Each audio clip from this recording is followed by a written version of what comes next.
Trusses are in the process of being there, probably within 30 minutes. Keeping a close watch on all the on-stage activity is Neil Peart's drum technician, Lorne Gump Wheaton. One of the first groups that I worked with, not being paid or anything like that, was in high school, and it just happened to be the original Rush with John Rutsey as the drummer. And they were playing, the school dances, and Geddy and Alex they basically lived in the same area of Toronto as I did. And so they played the school dances, and that was with John as the drummer. And the first time I saw them, there was a coffee house at the high school I went to, and I helped load them in. Altogether, I've been doing this job for probably 36 years. But for Neil, I have been doing it since the year 2000. I remember Lorne working with Max Webster when we toured together with them. That would be around 1980, and we did a long tour together and toured Europe together with them when Lorne was working for Max Webster.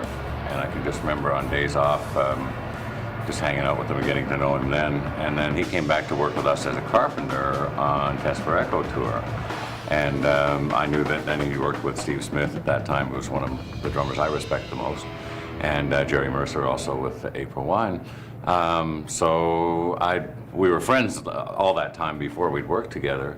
And then we started working together on Vapor Trails during the recording and then on the subsequent tour. And became, that much closer friends apart from the working relationship, which is so important in such an intimate relationship like that.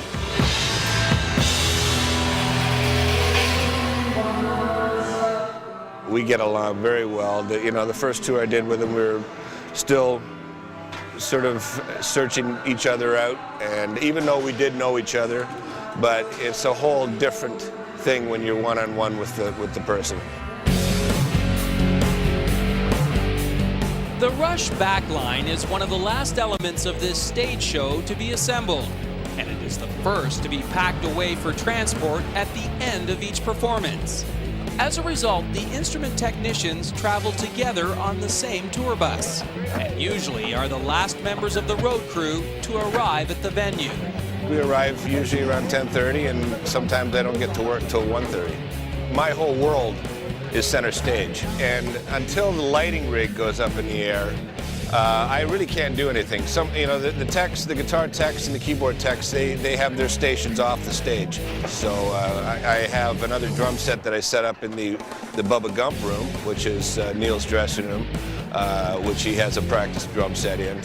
But that takes all of about 10 minutes to do. It's about maybe a quarter of the size of the stage kit. Hey guys, welcome to Bubba Gump. Come on in. This here is where Neil practices before the show. The giant drum set you see is about a quarter of the size of the tour kit, but he still has fun on it, of course. This is where he spends exactly 20 minutes before the show, before going in and hooking up with the other two guys and prepping for the show in the dressing room.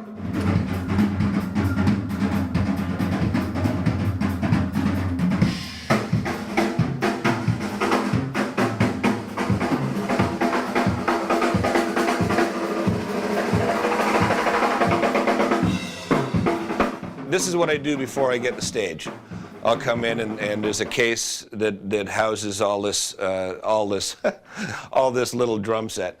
So I come in usually around 10:30, 11 o'clock, and our production staff will find me a room, which we call the Bubba Gump room. Bubba being Neil, Gump being myself, because I was named. Geddy was the one that came up with the name because of Lorne Gump Worsley in the old days. But I will come in here, set the drum kit up, tune it, play a little bit just because, it's fun to do it. And that'll be my first job of the day. And then I wait for the lighting guys to get their equipment up in the air so I can put the drum set